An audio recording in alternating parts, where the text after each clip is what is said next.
ñu ñu leen waxtaan nuyu ci di leen ziar jàpp bu baax force. yéen ñuy suivre ci 4appuis partout dans le monde France États-Unis Espagne partout dans le monde Sénégal nekk di suivre 4appuis nuyu nañ la ziar la comme ni ñu koy defee toujours rek tey ñu ngi fii US Foire seet fi coach Mouhamed Ndiaye ku ne Mouhamed Ndiaye ne ku ne xam ko ak Balla Gaye 2 ñu ànd def préparation surtout si combat bi doxoon ci digganteem ak Bombardier nañ ci waxtaan bu baax a baax parce que bi combat bi passé coow lu bëri na trop surtout état de forme bi nga xamante ne Balla Gaye indi na ko keroog stade waaye dama ci ànd ak Serigne bàyyi ko mu nuyoo ñu dugg ci waxtaan bi Serigne maa ngi lay ziar bu baax. Xarim delloo naa la ziar comme ni nga ko waxee rek si tijji bi tey dañuy seet si ça bouge pas muy coach Mouhamed Ali yoroon Balla Gaye 2 si moment bi nga xamante ne mi ngi waaj combat am digganteem ak Bombardier 3 mois yi nga xamante ni def na ko foofu France moom moo ko yoroon moo tax tey après combat bi Xarim dafa am li nga xamante ni Sénégal yëpp dañ si posé wu question moo waral tey ñu def déplacement ñëw fi nga xamante ni mooy Ouest Foire seet si ko fas yéene waxtaan ak moom si combat boobu dañ koy nuyu rek Xarim bàyyi ko mu nuyu mbokki ami internet yi ñu waxtaan ak moom coach nuyu nañ la ziar nañ non maa ngi leen di nuyu di leen ziar 4appuis yàlla def nañu nee na ku yokkul da ngaa wàññi te vraiment yéen a ngi wokk yéen a ngi defar làmb information lépp rek loo xamante ni tey dañ koy soxla ci làmb wax dëgg yàlla yéen tamit yéen a ngi ciy béy seen wàll wax dëgg yàlla di wane ni yéen Lutte TV seen mag li ñuy def yéen a ngi topp ci tànk bi di liggéey mais aussi ce qui est très bien aussi ñu leen di encourager aussi ci liggéey boobu et puis di profiter aussi di souhaiter une bonne année et une meilleure vœu à tous les Sénégalais yàlla defal ñëpp jàmm ak salaam defal ñu sutura te lépp lu ñuy ragal bañ ko gis te yàlla def nag ba nga xamante ni tey vraiment 2022 gën lool fuuf année 2021 parce que xam nga année 2021 nekk na loo xam ni du lu ñuy fàtte parce que metti woon na trop ci àdduna bi yëpp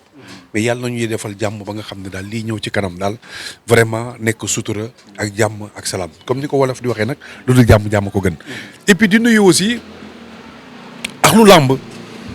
parce que bu dul dara li yëpp li ko waral mooy làmb nuyu ak lu làmb wax dëgg yàlla aussi di leen ziar bu baax aussi ñoom itamit di leen ñaanal nga gis ni làmb ji wax dëgg yàlla ci jamono yii ñu génn bi mu reprendre ba léegi wax dëgg yàlla macha allah rek la ñuy wax di nuyu nag mon fils ñu naan ko jamaïcain le sénégambien l'enfant terrible bi nga xam ne wax dëgg yàlla moom it mi ngi bay wàllam ci tool bi nekk xale bu ndaw le plus jeune promoteur te waaye foo ko fekk rek wax dëgg yàlla mi ngi def loo xamante ni luy doxal làmb la ak lu koy évoluer ak lu koy yokk ak nag bawol yi ki nag ku wax bawol yi nag naan Assane Ndiaye Fallou Ndiaye nekk ñoo xamante ni nag wax dëgg yàlla ay nit ñu baax lañu bu dara du dara dans la vie de tous les jours ay nit ñu baax lañu nekk ñoo xamante ni tey wax dëgg yàlla ci taaral làmb la ñu dëkk et puis nag du ma fàttee diaspora bi parce que man ci diaspora bi laa bokk wax dëgg yàlla nag l'équipe diaspora bi xam nga leen bu baax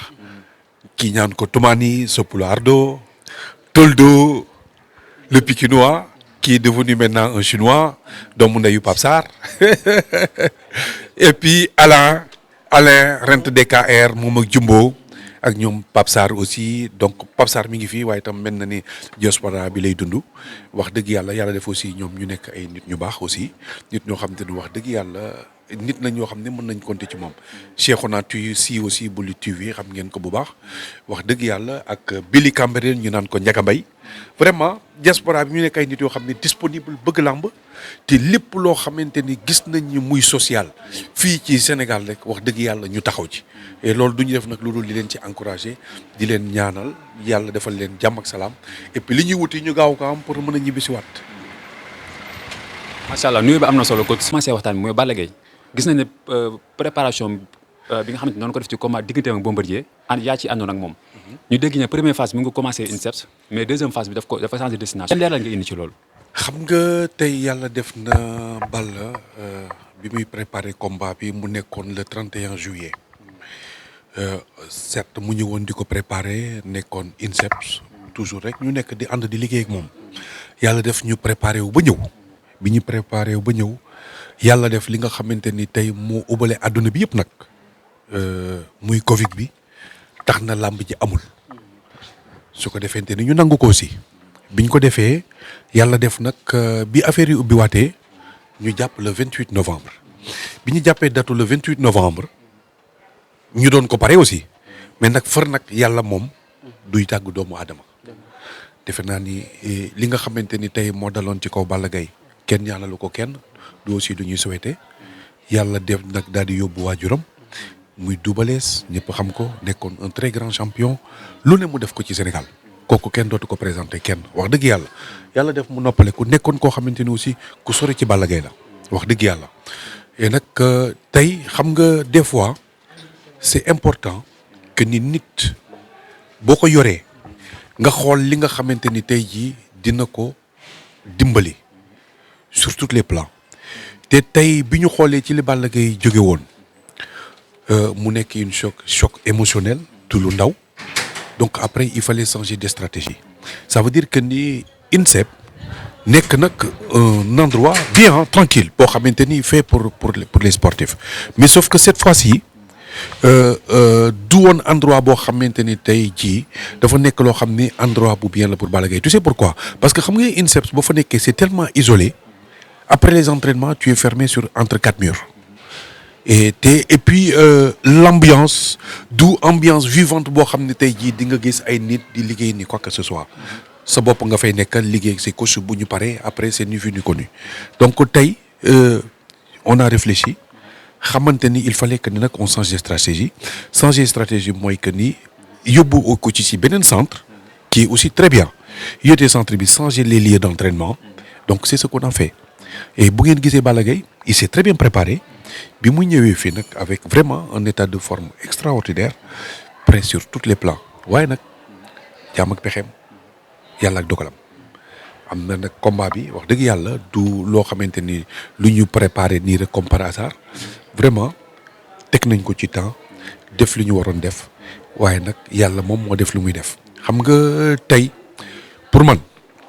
xam nga bi Balla Gaye wàcc si fii tout le monde est d'accord que ni Balla il est dans une forme extraordinaire te vraiment liggéey na yàlla def na ñëw na bëre si yàlla may ndam adversaire am dañ koy féliciter di ko féliciter ne ko vraiment il a gagné c'est le sport nag c'est comme ça et puis ñu nangu ko aussi di encourager aussi Balla Gaye te xam ni lii boo amee dafay laaj jàngat ak taxaw seetlu parce que y a beaucoup de paramètres yoo xamante ni tey wax dëgg yàlla danañ ko xoolaat ba nga xamante ni bu beneen yoonatee wax dëgg yàlla li ñu dal ci combat bi du ñu dal ci yeneen combat yi. waaw am na solo coach mu nekkoon combat bi nga xamante ni moo doon tijji 4 combats yi nga xamante ni doon na ko signé ak kii di Gaston Mbengue tey ñu gisoon Balla Gaye 2 ñëwoon première fois bi indi benn forme mu delluwaat ñu gisaat beneen forme bi nga xamante ni si Balla Gaye 2 bu gars yi foogul woon lan moo waral loolu adversaire bee toll woon noonu wala da ngeen doon def loolu pour ay affaires yi nga xamante ni si suuf la. non xam nga une préparation c'est une continuité xam nga saa yooyu préparé wu rek da ngay préparé wu pour évoluer c'est normal tey Balla bi ñuy première phase bi le 31 ba le 31 juillet on s'est préparé donc Balla pour te dire que ni il est arrivé à Dakar avec 148 kilos tu vois comme je dis c'était la première phase il était prêt et très puissant aussi tu vois maintenant bi derrière tey jii bi ñu ñëwaatee comme nag c'est une continuité bu ñu ñëwee aussi liggéey bi tam dafay gën a yokk ça veut dire que ni tey aussi dañuy gën a yokk doole bi c'est ce qu'on a fait donc pour te dire que ni au lieu de 140 kilos pour te dire que ni Balla est arrivé ici avec 148 kilos 148 kilos xam nga boo accès ak 148 kilos avec une nage boo ñëwee fii nag liggéey bi ngay defaat fii mooy di nga xamante nag tu vas perdre du poids yi nga xam ne nag après moo lay delloosiwaat encore sur les 140 kilos yi nga xamante ni à la base ça veut dire que ni tey da ngay amee les 148 kilos pur et dur et en muscle nga xamante ni tey ça te permet d'évoluer mais bëri nag ay parenthèses parce que tey on a eu des fausses notes c'est pas parce que dañuy wax aussi pour jéem a saltel ni quoi que ce soit tey à 15 jours du combat même pas Balla dafa gaañu aux entraînements gaañu au niveau du dos et c'était vraiment sérieux donc du coup pour raison pour laquelle nag wàññi na nag la tension bi nga xamante ni tey moom lañ doon liggéeyee donc ce qui fait que ni nag après derrière les entraînements on était obligé de les gérer en disant que ni rek su ndigg bi calmé woo rek parce que li ci des bopp moo koy mottali parce que Balla Gaye ñëpp xam nañ ni góor yàlla dëggantaan la jàmbaar dëgg la et il a une mentale très très très fort donc ça allait faire le nécessaire mais comme on dit des fois am na yoo xam ne da nga koy def mais après comme on dit ça a pris le dessus yàlla ñëw na def na yàlla ñàkkaloon nañu combat bi on sait pourquoi parce que tey Balla Gaye il est parti diminuer donc nag dañ koy nangu mais comme je te dis ce n'est rien d'autre que nag c'est le sport c'est comme ça da ngay dem yàlla di la may bu la xañee on accepte mais li nga xamante ni tey jii moo tax ñun ñu ñàkk xam nañ ko l'essentiel bi mooy xam nga lan on va repartir defarwaat ñëwaat dem Balla Gaye faju il se prépare et il revient la vie continue c'est comme ça hein ce n'est rien d'autre que ça après nag xam nga nit ñi dama yàlla baal xam nga Sénégal moom wax rek la ñuy def te comme je dis quand je dis c'est nous dans nous xam nga nit ñi dañuy toog xamuñu pourtant nag di wax rek waaw Balla Gaye entraîné wul Balla Gaye te pourtant c'était les gens qui disent ah Balla Gaye il est en forme nangam comme on dit am na yoo xam ne balaa ngay wax il faut nga xam pour mun a wax mais il faut pas viser une personne xam nga tey boo déggee nit ñi di wax les gens visent Aziz Ndiaye li muy def te vraiment Aziz Ndiaye pour man ak lu làmb yëpp dañ ko war a ñaanal parce que li muy def ci làmb gisoo kenn ko koy def ci làmb ji fu làmb amee problème mu ñëw def ci dooleem def ci ñaqam je pense que ni nit bu melee noonu je pense que ni tey nit ñi li ñuy waxaat à son encontre war nañ ko xoolaat quoi en fait nit la nag comme tout le monde ah c'est nit la koo xamante ni dafa bëgg làmb nekk comme ñun ñëpp tey il faut qu'on accepte sa personne koo xamante ni bëgg na làmb am na loo xam ne tamit bu koy wax da koy wax pour defar làmb pour neexal làmb c'est normal tey jii ñun bu làmb amee gars yi kii c'est le Téjador ah parce que quoi ça se passe xam nga comme je te dis rek avec Aziz tout est possible. léegi dooguma la foofu mais ci waajtaay bi ña nga sànq Balla dafa am blessure ci préparation bi. waaw mais bu ñu xoolee Balla li topp ci ginnaawam yëpp est-ce que tey toog doon jéem a waxtaan ak Gaston ne ko Balla dafa am blessure xool ni ñuy arranger combat bi. mais non déggoo li ma la wax loolu kay après c'est pas quelque chose boo xamante ni c'est au ressort de Gaston Mbengue ni quoi que ce soit ñu naa la ñun xam nañ lu ci nekk on a pris une décision mooy que ni tey le gosse il était blessé mais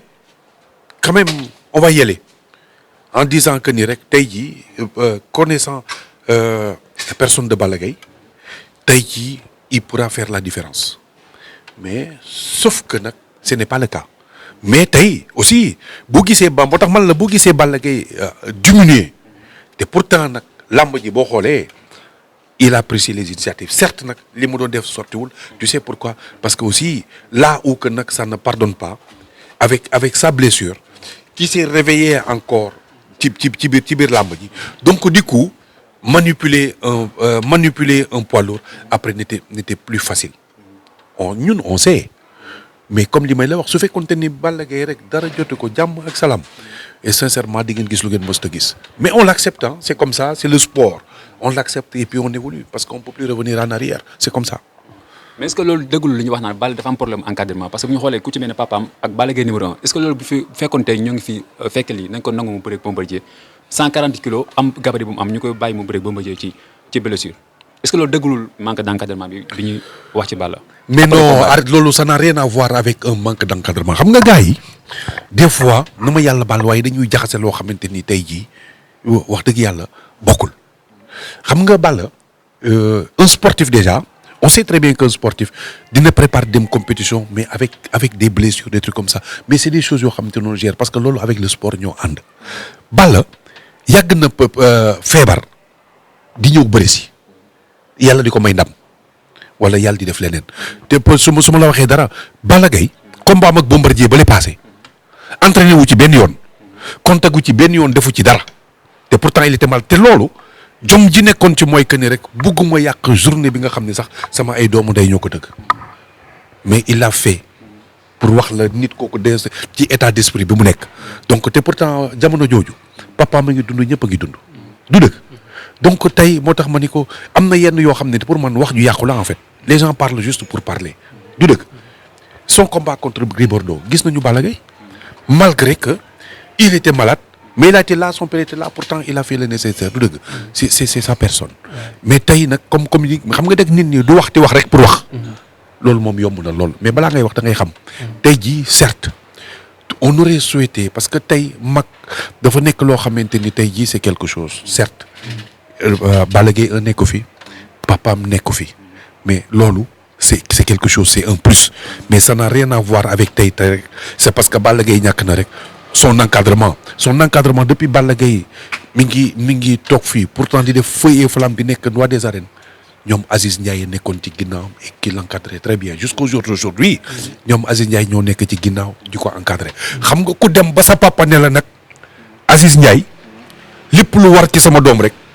bu ma ci sax tàggu waaw c'est parce que ñooñu doyloo nañ la ñooñu ay gor lañu tey Aziz Ndiaye ñoom li ñu sonnee ci Balla Gaye wax dëgg yàlla gisuma doomu aadama bu ko mën a sonnee ci Balla Gaye bu koy sonnee ci Balla Gaye donc dëgg kon nag ñun du ñu def nag lu dul rek di ko remercier d'abord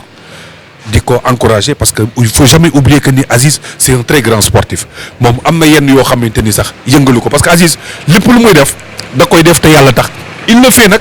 sans arrière-pensée et puis yëgalu ko sax yaramam l'essentiel moom il vit le sport comme ni ngeen ko gisee vivre le sport nag moo tax fu làmb amee problème y a pas que la lutte mu ñëw taxaw barki démb combat Tapha Tine Boy Niang bu amee wax dëgg yàlla c'est grâce à Assane Ndiaye bi promoteur bi demee amul lu mu tëggee làmb ji amul lu mu joxe avance Aziz moo joxe lépp moo géré lépp du début à la fin est-ce que dégg ngeen ci wax ju bari. mais non. mais léegi même ci loolu am na ñu ne aussi keroog combat bi ñu topp ci ginnaaw Balla Gaye da ngeen emporté wu trop ci ambiance. amul leen concentration bi war ci combat bi da ngeen topp Sinabié comme ñu ngi koy waxee. arrête c'est du cinéma ça xam nga tey comme li ma leen di wax rek xam nga il faut pas mélanger xam nga tey il faut savoir que ni yàlla def na li muy def peut-être que ni Balla il a perdu moo tax on s'attarde sur des snappers ou des trucs comme ça yàlla noppi na bu yàgg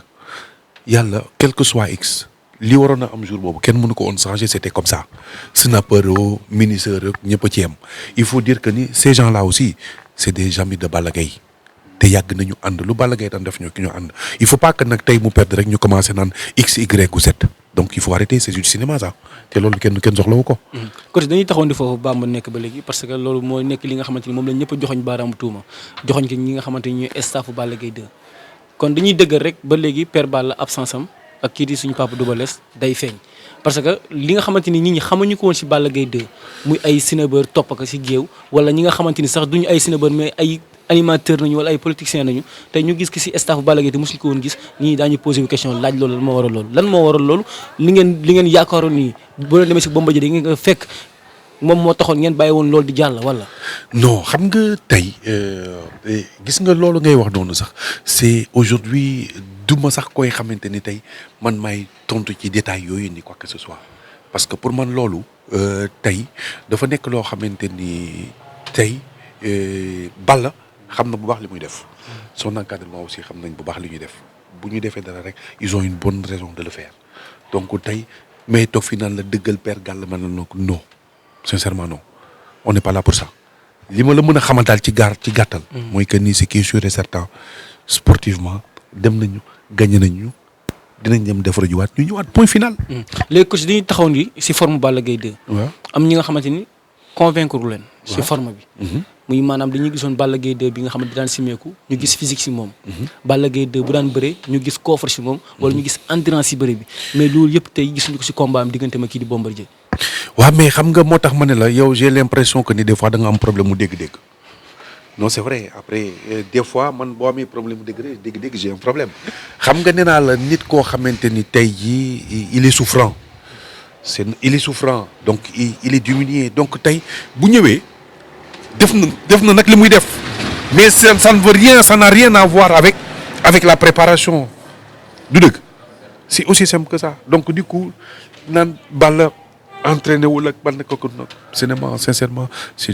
du cinéma Balla il s'est préparé comme il se doit tey nag comme je t'ai dit rek perte na il a perdu ñun on sait pourquoi du dëgg mais duñ fi nekk nag aussi di dugg ci ay détails naan di wala di indi ak non li ñu mën a wax rek mooy que ni Balla il a perdu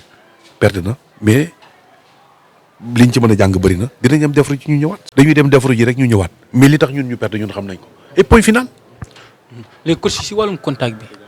am na ñi nga xamante ni dañ naan Balla contactul fi mu waroon contact. waa ñooñu nag ñoom xam naa ni ñoom ndeysaan ñoom ñoo nekkoon ak Balla Gaye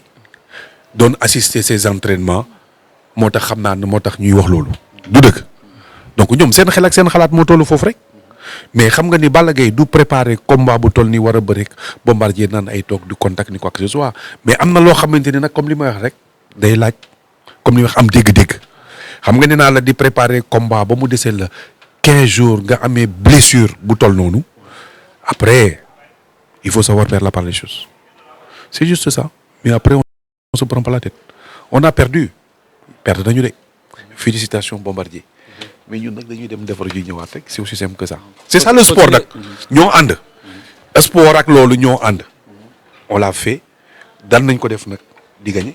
def nañ ko perte nañu mais dem defar ji ñëwaat c'est aussi simple que ça comme tout le monde nag. parce que bu combat bi jeexee critique yi bëri na Balla contact bi doyul nekkul ci forme. kon mais c'est comme ça mais bu Balla gagné woon tey comme li ma la wax rek c'est comme ça toujours boo pertee là lu léegi di nga ko dégg mais après comme je t'ai dit rek yow nga toog def taxaw seetlu comme li ma la wax rek yàlla def na ñun li tax ñu perte xam nañ ko du dëgg mais dañuy dem defar ji ñu ñëwaat pour que le lendemain soit meilleur incha allah bu ci yàlla andee. moom 4 combats la signé. waaw premier combat bi la bëri ak Bombardier mu des ko yeneen 3 combats ban taxawaay la war am ci phase 3 combats yooyu ko dese. non mooy li ma la wax rek xam nga tey jii buñ la nee nit dina dem defar jiwaat mu ñëwaat mooy d'abord dina dem faj blessure am d'abord ba pare après il reprend ses entraînements il revient continuer nag li nga xamante ni tey jii moom moo koy xaar mooy que ni il a 3 combats yoo xamante ni nag incha allah bu ci yàlla andee bu yàlla dee def jàmm rek dina ko def ci jàmm ak salaam et bu boobaa après définir notre prochain adversaire et après là on se prépare et puis pour faire face. kan mooy nekk premier adversaire bi am. waaw loolu nag dafa nekk loo xamante nag c'est pas notre ressort je pense que ni nag c'est entre l'encadrement de Balla Gaye ak le promoteur ñoom ñooy toog définir exactement c'est qui le prochain adversaire de Balla Gaye. da ngeen di dàqandi bëreeg Boy Niang ba léegi wala pare ngeen pour bëreeg Boy Niang. non fi ñu toll nii nag tey on ne peut pas se permettre di wax ni du ñu bëreeg Boy Niang parce que làmb tam daf ñuy boole xam nga après c'est bien après il faut être logique il faut être raisonnable. xam nga tey certes sur logique bi ngeen déggee Aziz Ndiaye li mu leen doon wax mooy que ni tey Boy Niang c'est un jeune boo xamante ni tey def na ay preuve am ci làmb yàlla def tey il a eu des échecs parce que tey jii bu ngeen xoolee Boy Niang bi mu jógee ci Sa Thiès ba léegi il a pas réussi ses sorties ak Lac de Guiers ak Tapha Tine donc tey jii nag son encadrement ne voyait pas que ni tey Balla peut-être génn ci Bombardier di jàkkaarloog Boy Niang ce qui est tout à fait normal ça veut dire que ni tey que ni pour aussi doon sax importance su làmb bi bis bi mooy que ni il faut que ñu bëreeg ñeneen ñi ba pare su ko defente ni war a mën a daje ak Boy Niang mais là sur le chouchou on pouvait pas c'est une logique mais tey comme nag yàlla def na nag Balla il a perdu donc tey Boy Niang nag c'est un autre challenge et puis ça donne un peu de pic sur la sauce donc tey parce que kële il a perdu ici kii il a perdu ici donc du coup tey làmb daf leen a boole du dëgg donc Balla da koy comme il a dit Balla moo ko jëlal boppam may ko chance am xam nga tey am na pour man am na lenn loo xam ni sax amul sens diw jox leen ma ko mu jël ko ba pare wàññeeku naan du ma bëri pour man amul sens xam nga nag mooy ma la wax nag tey nag làmb da leen di boole dañuy bëri c'est aussi simple que ça mais c'est pas parce que way du ñu bëri Boy Niang wala non sincèrement non kon si biir loolu lan moo war a mën xaar Balla Gaye si retouram si yeneen combat yi nga xamante ni moo nekk si kanamam. xanaa yow est-ce que sax dans nopp neex na. mais yow Serigne calme-toi c'est que ça. dafa ju ñëwaat. ma bi. baax na déggu ma woon question boobu léegi ñu bàyyi la nga tàggatoo. course da nga maa sonal nag sama. mais non mais arrête ton cinéma toi là des fois man il faut que nag ñu xoolaat nag gësam sa nopp yi. donc su ko defee nag nga war a mën a am tuuti dégg-dégg c'est tout à fait normal. gars yi comme ni ma la koy wax rek aussi di remercier waa Ouest Foire parce que tey yàlla def na Ouest Foire laa dëkk fi lay yeewoo et vraiment comme ni ngeen ko gisee fii nit ñi fi dëkk ay nit ñu baax lañu. yàlla def nag aussi gis ngeen am sama grand bu baax parce que Assane Ndiaye gis ngeen oto moo gaare nii fii la dëkk wax dëgg yàlla aussi nekk suñu mag bu baax. Assane Ndiaye benn bu frère Thione Seck. gis suñu voisin xam nga moo tax booy ñëw dañ leen naan ko ñu Assane Ndiaye. parce que pour wax la ni moo sañ ci quartier bi. du dëkk yàlla def aussi wax dëgg yàlla ñu am Thierno Madadi Tall bi nga xam ne mooy dëkk fii nekk vraiment sëriñu tukulóor yi ema nekk nit ku baax wax dëgg yàlla. sakku ñaan si moom koo xamante ni wax dëgg yàlla tey Sénégal xam nañ moom mooy kan. aussi nekk ci koñ bi wax dëgg yàlla defal leen jàmm ak salaam xam nga nag dëkk li wolof di wax naan rek dëkkandoo jàmm ci gën. te vraiment fii koñ bi yëpp ay nit ñu baax lañu. vraiment ci jàmm ak salaam boo nekkee ci dara tamit ñu ànd ci ak yow lu ñuy def aussi nag lu dul aussi di leen remercier en plus du ma fàtte aussi di remercier aussi mes enfants vous avez vu ça en direct tout à l'heure vraiment woo ma surtout le petit Lilou di demander vraiment il est où tonton Balla Gaye. Je lui ai fait comprendre que Balla Gaye il a perdu le premier minute. Ah bon, tu as vu sa réaction parce que tey xaritu Balla Gaye la. xam nga yàlla day boole ay doomu aadama. mais Balla Gaye bi mu nee salaamaaleykum vraiment daf ko takk ñoom ñaar nag pour te dire que ni nekk ay complices. pour wax la même ba tey saa yu ma wooyee dafay woo Balla Gaye gis ngeen tey vous avez vécu ça en direct. vraiment ak sama doom yi Grégoire Xaban gis nga leen ñoom ñëpp comment ils sont avec Balla Gaye. donc aussi di leen remercier parce que sur la préparation aussi mine de rien ñoom it ils étaient là parce que des fois ñoo doon wéttali Balla Gaye di waxtaan. xam nga da ciy baax ci nee naa la nit bu jógee ci dara. am loo xamante ni tey dina ko delloo si ça lui permet sur ses temps libres. am ñu muy waxtaanal nekk ci jàmm. ñoo ko doon jox cours sax. waaw xam nga tey boo am na surtout maa làkk. surtout maa làkk boo ko bëggee dégg. da nga koy pratiquer surtout booy wax ak ay xale. yàlla def na nag xam nga man samay doom la c'est des franco-sénégalais mais ay tubaab lañ. donc pour dire que ni waxtaan bi nag dafay neex entre ñoom bu ngeen gisee tey jii Balla Gaye vraiment. Il a évolué sur beaucoup de choses façon de faire façon de vivre façon de faire les choses léegi sax bu ngeen ko gisee sax il commence à parler français presque correctement waaw petit à petit mi ngi ñëw mais li waral loolu mooy que ni rek parce que dafay côtoyer ñi nga xamante ni tey loolu la ñu naam loolu la ñuy def loolu la ñuy wax et dans la vie nag c'est comme ça qu'on apprend adduna plus muy dem rek plus muy évoluer ngay jàng il est jamais trop tard pour apprendre et que nag tant que mi ngi dem rek même ñun sax plus le temps passe ñu ci àdduna ci lépp dañuy jàng même ci mbirum làmb ji plus ngay dem plus ngay évoluer mu nekk loo xam ne tey dañ koy jàng parce que nag mine de rien xam nga ñun yàgg nañ ci làmb ji. xam nga bu ñu nee coach c'est pas pour rien qu'on est des coachs xam nga ki daan entraîner Moustapha Gueye au temps de Moustapha Gueye waaw xam nga ni kan nag tu n'es pas un petit monsieur loolu nag yàlla moom moo ko def. du dëgg yàlla def na ko aussi ñu nekkoon des sportifs nekk de très grands champions yàgg nag di encadrer aussi les champions n'importe qui du dëgg et vraiment on n'a jamais eu de souci ku ñu mës a préparer rek xam nañ ni que ni c'est quelqu'un qui va être prêt donc war nañu mën a xam ne on n'est pas là pour rek bëgg lu neex nit ñu naan la diw pare na te pare wuñu wax dëgg yàlla yebee wuñu amateurs yi noonu yebee wuñu sénégalais yi noonu yéen tamit maa ngi leen di remercier bu baax a baax et di remercier mon ami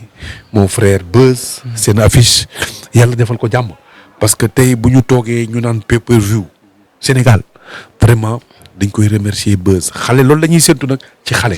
dem jàngi uti xam-xam ñëw ci réew mi xam-xam ba nga yor nag di ko fi wasaare du dëgg te tey Europe boo xoolee ay moromam ñoo koy def en Europe partout mais yàlla may ñu ko mel ni Beuz wax dëgg yàlla mu ñëw nag di ñu indi lépp loo xam ni digital la fii ci Sénégal suñu sat xale la boo xam ne nag Sénégalais yi war nañ koo jàppale topp ci ginnaawam liggéey là quand tu vois bien nag l'association de Beuz ak Momo ñu naan ko Pod bu Marichou